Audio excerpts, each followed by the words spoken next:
Hi, I'm Josh Elliott, and today I will be reviewing the movie Baywatch. Now you're probably thinking, now Josh, all of the movies that you have reviewed individually on this channel have been like low budget indie movies like The Beguiled and Lost City of Z and It Comes at Night, like the more under the radar movies as I'm calling them. So why are you reviewing Baywatch, a movie that not only is a mainstream movie, but it's been getting terrible reviews. Plus, it's been so long since it came out. Why are you reviewing this now, and why are you reviewing it in general? Here's the reason. I have not seen a bad movie in a while. Like, the last movie that I saw that I would say was, like, terrible was Alien Covenant, which was, like, 10 movies ago for me. As much as I love seeing good movies, I can almost equally enjoy bad movies as well. And it's been a while since I saw a bad movie. And since Baywatch came out a while ago, it's now at cheaper theaters that I know, and so I paid like $2 to go and see this movie. So I went and saw it just hoping that it would be so bad that I would actually get some sort of enjoyment out of it. And Baywatch is bad, but I didn't hate it. I really, really wanted to just hate this movie. I know I sound like an awful person saying that. Sometimes you just hate something so badly that you like it, and I wanted that to be what Baywatch was.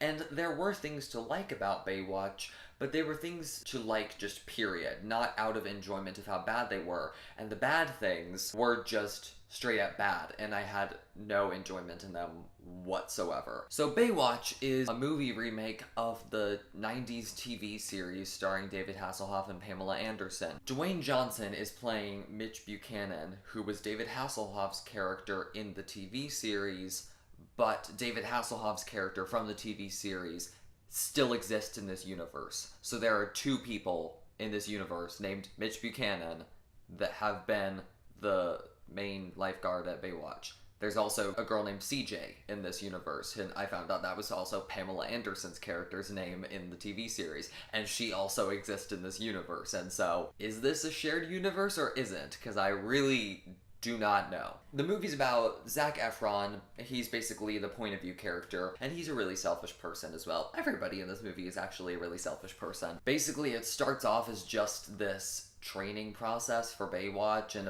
all about Zac Efron's character and like how he's changing and stuff, and then it turns into this like crime-fighting action comedy movie, because I think that's what Baywatch was about. Lifeguards fighting crime. I never watched Baywatch. Explaining the plot to you, it sounds like this incredibly weird original thing, but seeing it, it's told in such a generic way that it feels like you've genuinely seen it before. One of the things that it does have going for it is that it has a very solid 3-act structure and a decent character arc and story. Whether the story is bad or good, it knows how to tell it well. And that's one of the things that Baywatch had going for it well. It's also 2 hours long, and it never really gets boring. That is why I cannot hate this movie, because in its entire 2-hour runtime, I was never bored. There were moments when I was cringing in my seat.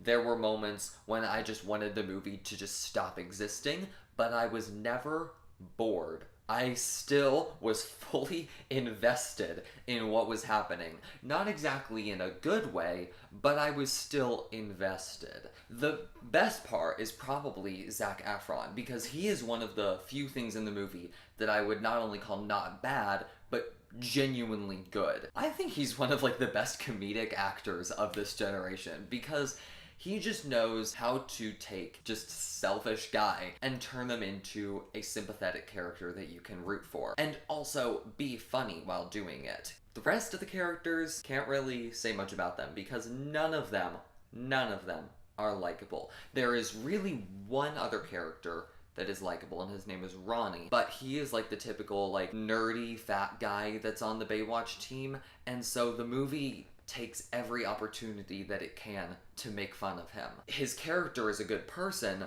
but I hated every time he was on screen because the humor that surrounded his character just made me cringe. It was just awful. There's Dwayne Johnson's character. Everyone in the movie keeps telling us how amazing his character is. He has saved like over 500 people, I think they say, and he's supposed to be like this godlike figure. He's amazing. He is so aware of how great he is that he actually comes across as pretty cocky himself. Now we're at the female characters. There are 4 main female characters in this movie.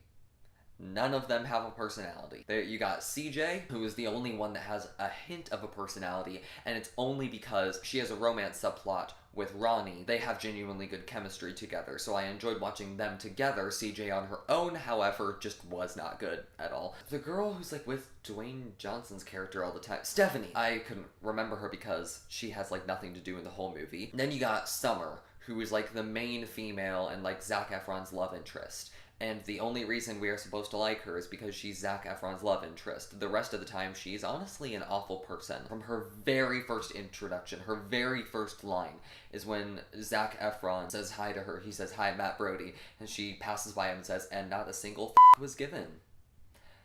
How are we supposed to not only like this character, but want her to end up with this guy who we kind of end up feeling sympathy for? I just don't get it. The worst female character, though, is the villain, Leeds, who is one of the most boring villains I have ever seen. She is so woodenly generic that I could not find her the slightest bit intimidating. Plus, the audience is informed that she's a bad guy before the characters are. So the characters are spending so much of their time trying to figure out whether she's a bad guy or not, but the audience already knows this. The main problem with this movie, though, besides like the character stuff, is that it's a comedy movie, but it really isn't that funny. All of the humor, it always goes for like inappropriate like jokes and like gross out humor and potty humor. It not only uses that humor, but it keeps going with that humor for like a couple minutes. I guess if it's your personal taste in humor, then go and see the movie, you may end up liking it. But I don't know many people with that personal taste in humor. I'm personally not one of them. I think that the movie is at its most funny when it tries to be ironic about itself. The whole slow motion run thing that they do in Baywatch, they do it in this movie, but they acknowledge the fact that it looks like they're running in slow motion. And I found that funny. This movie is making fun of typical movie tropes while also falling into so many typical movie tropes. This is a weird movie because everything about it should not work. And most of it doesn't. The characters are either not good people or like totally generically bland and forgettable. All apart from Zac Efron. It is not very funny. The plot is so generic, yet it's still entertaining. I'm gonna give Baywatch a 4. It's not good. I would say 4 is like the borderline of bad, and everything below it is like terrible. And so it's not a terrible movie like the critics are saying, but it is still pretty bad. Abby and I are gonna have some reviews out soon for movies that we saw a while back that are probably gonna be on like DVD now. See you guys later. Bye.